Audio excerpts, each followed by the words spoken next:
The Dowerhands have forged an alliance with the Blue Crag goblins and have laid siege to Gondamon for nearly 2 weeks. The final assault will soon be launched. Welcome back everyone to Skirmishing 102, where today we are going to be running the Siege of Gondamon with a lore master. We have here Motley giving... Can I get you to face the proper... Oh, that... Alright, I should refrain from standing at a weird angle when talking to Motley because he'll otherwise give his speech at a really weird angle. Now this time I'm going to be running with a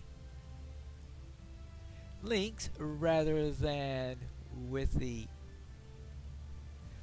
bear that I was running last time, because I had come to the conclusion that maybe having an herbalist and a bear at the same time might be overkill from the tanky perspective, because even though the herbalist is ostensibly a healer rather than a tank, I sort of use them more as a tank than as a healer due to... I wonder if I could do this. Yeah. That's one way to get rid of a zealot very, very quickly before they could scream. Well, the other way, of course, is just to throw a mez onto the zealot and kill everybody else first. But I thought that let's see how it works with just using the lightning storm. Yes, because that's a real fun skill to have out there. Though of course it does have the disadvantage of the 90-second cooldown, but the cooldown might even be over before the next lieutenant shows up. Ooh, that'll be pretty close. Well, maybe not. I guess that's sort of the disadvantage of what I did there, but looks like, no, we don't have a lieutenant this time. Alright. Fine. Now, the lieutenants come on the even waves on this skirmish. So, since they come in on the even waves, that means you can safely use, I would say about a minute cooldown would be the safe cooldown on working with something that you might want to use on every lieutenant.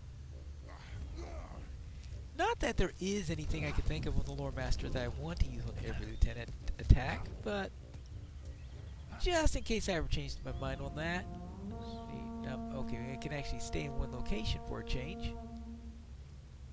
See, this one is Murder of Crows is 2 minutes. Let's see. Okay, bearable light. Let's just call him in. Hey, hey, there you go.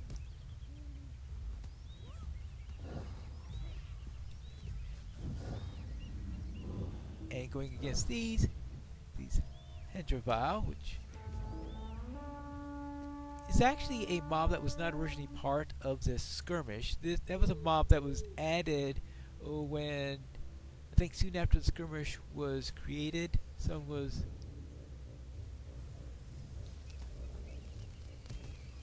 not very happy that Hendravile weren't in the skirmish because they were a mob that's very annoying in order to deed on. So they decided to add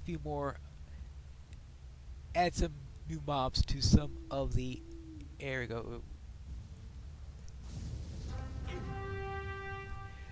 To add Hendravile to the list so that you could help to complete your Aaron Louine Hendravile deed. Alright, that is the first assault. I thought it was night when this thing go in. Another one that starts at night and slowly turns into daytime during the various rounds of it. maybe it just felt like it was night because it was snowing. Maybe that the clouds were thicker then or something like that. Yeah, it's always another possibility. Maybe I should have paid more attention to the skybox as I was doing this. A little bit too busy facing the mobs. Maybe it stopped snowing when you... No, I think it stays snowing all the way through. I really love the south today. That seems to be their favorite direction to come. What I find interesting is that they only come in from one direction each. Okay, they do have that. Probably because of what they do during the end of it with those double waves there. They decide only to give you headaches of that during the first wave. It's something that you are going to be encountering a bit in the Karaskeleban skirmish that's upcoming, where they are going to have some rounds where you are going to be going back and forth some, and in the solo version you may be going back and forth during the third, I think it's the third assault, and then during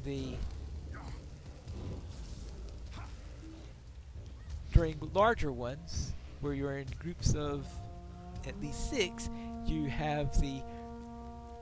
be having them coming in from both directions, so they'll be splitting the attack. Actually, not really splitting the attack. I think they're actually having a full attack coming in from each direction. So you'll need to be on your toes a little bit there. Let's try one of those things. Okay, perhaps that wasn't as successful, but a little experimenting is what this is all about.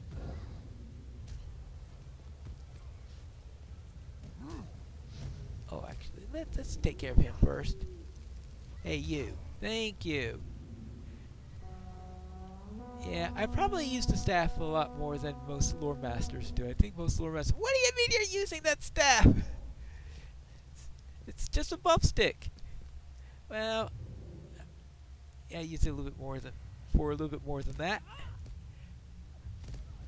Or I guess a stat stick might be more appropriate.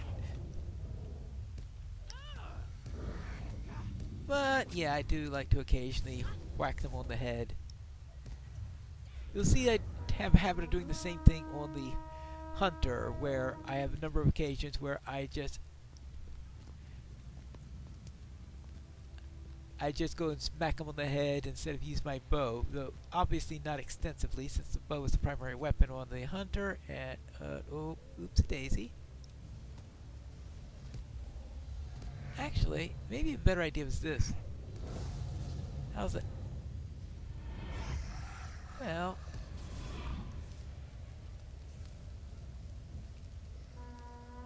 oh, right on the last point of damage, picked up the Death's Echo. Well, I guess that's fair enough.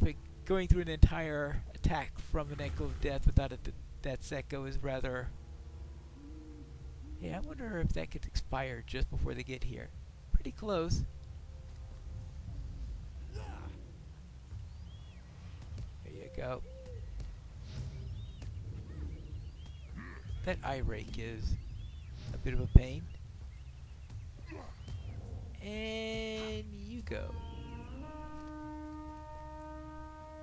Anyway, as I said, I decided to use the links. Now, part of it I said before, in that, or at least I think I said before. There you go. In that I switched to links because it's less of a tanky one and more of a damaging one. And the other reason I chose the links is because it's smaller than many of the others. And I didn't want a big, loud one, or one that gets in the way of my avatar or something like this, because even though I'm on a lore master, or on a hobbit, the lore master pets are the same size as they are with the big folk. Now I'm using a tundra cub, which is the small. When I'm using the bear, I usually use a tundra cub just for getting the size to be smaller. But on the other end of the scale, we've got the not only the big one, but you've got, for example, the lurker. I like using the bog guardian, I should say, instead of lurker. The bog guardian is a real nice one from the point of view that it does range damage, but it's big and it gets in the way of my hobbit. So I prefer not to use that on the hobbit unless I have a really good reason for wanting to stick with range damage, and a really good reason of wanting to stay with range damage. And at least the lynx can also be stealthy, so I won't have to worry about it grabbing too many mobs, which is something that maybe the bear is more likely to wind up doing. Alright, so we gotta get a little time in order to do this. And see what are the other ones in there. Okay, the saber-tooth, that might be some logic in using that one. It's certainly not as small as the lynx. There's a wolf out here somewhere, isn't there? Yeah, there it is. Something to remember is if you see things somehow get stuck in there, that probably means that there's one of these wolves. Now, there are some that aren't stealthy, but I think the ones called the hunters, they are the ones that put on stealth. Yeah, the mountain wolf hunter is what they call it in there. The mountain wolf hunters, they do have a habit of going on in stealth. So you have to be. So if you don't see it, because this was just as mountain wolf, it doesn't say mountain wolf hunter, so it's not stealthy. At least I'm able to see it.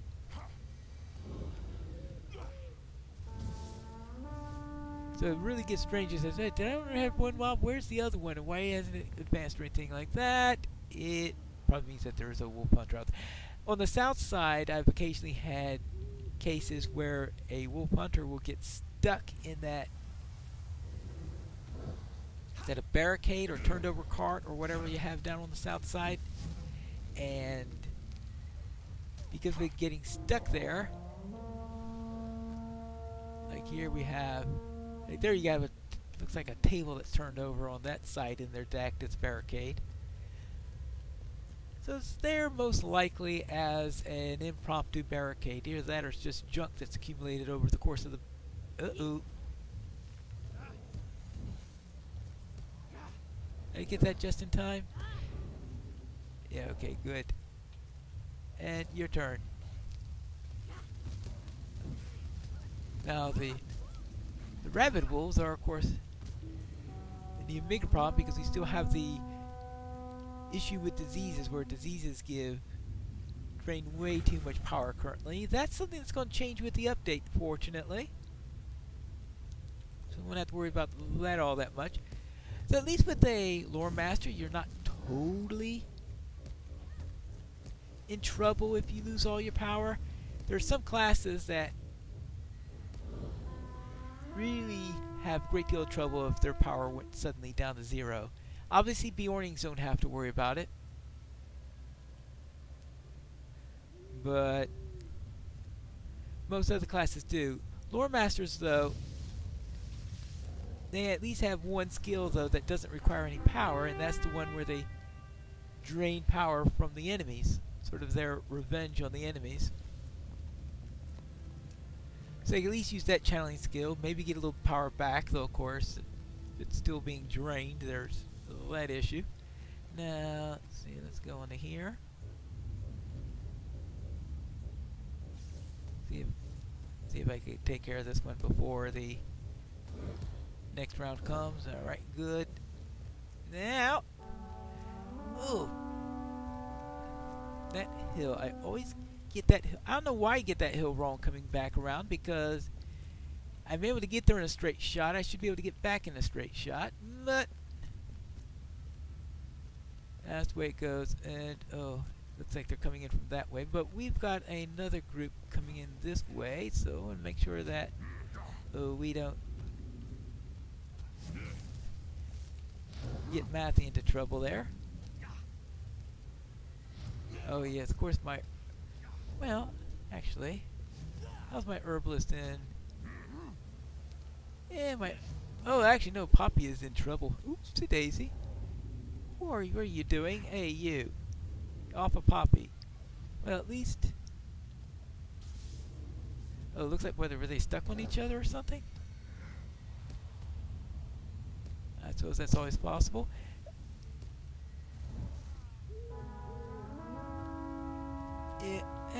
Yeah, it looks like Poppy died just before. Oh well. But yes, I guess that was fewer people throwing stuff at me. So I suppose it works on there, though I'm sure Poppy wouldn't have been happy. There you go. And your turn. Oh, hello. Oh. Here things are a little bit trickier on deciding when to use certain things. Alright, there you go. Can I get this right? Alright, you done? Oh. Oh, my Lynx is taking care of that one, so worry more about the one attacking Poppy and Matthew. My Lynx is tough. My Lynx has more morale than I do. I have to remember that. Is the...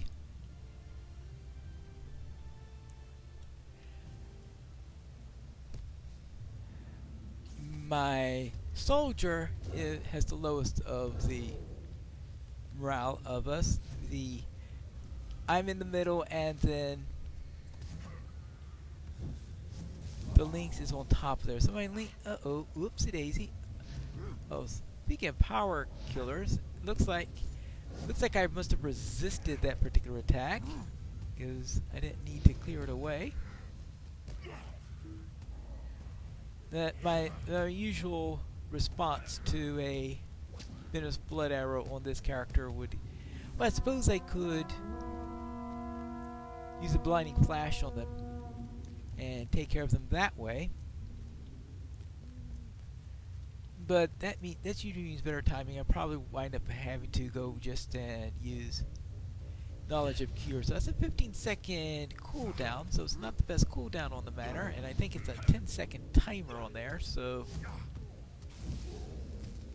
if I run to them just at the wrong moment, it's a bit of a problem. And... oh, Zealot of Pain. Oh. There you go.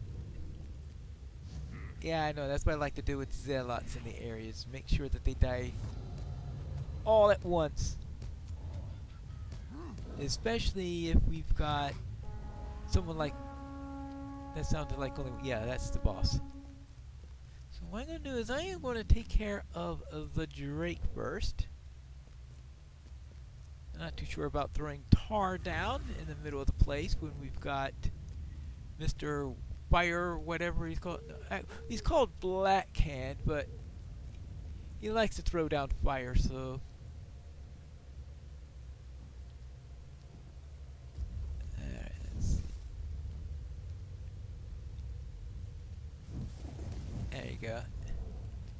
That should take care of you quickly, right? Yeah, I thought all those crows should take care of you quickly. I had to use Murder Crows at least once, just see whether or not Murder Crows could do the job all by itself. And it does it quite effectively.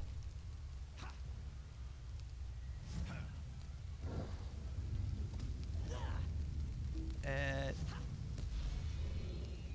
oh. Alright, killed him just in time. Oh, let's get this wound off of me. And that is it. We have managed to save Gondamon. Other things burning all over the place, but I suppose that's the side effect of being attacked. And that concludes this episode, and we'll see where we are next time on whether we need to run another one of the old skirmishes, rerun one of the ones that we've already did at a different setting, with a different class, or if we would have the new skirmish available by then. But we'll see then when we return next time to Skirmishing 102.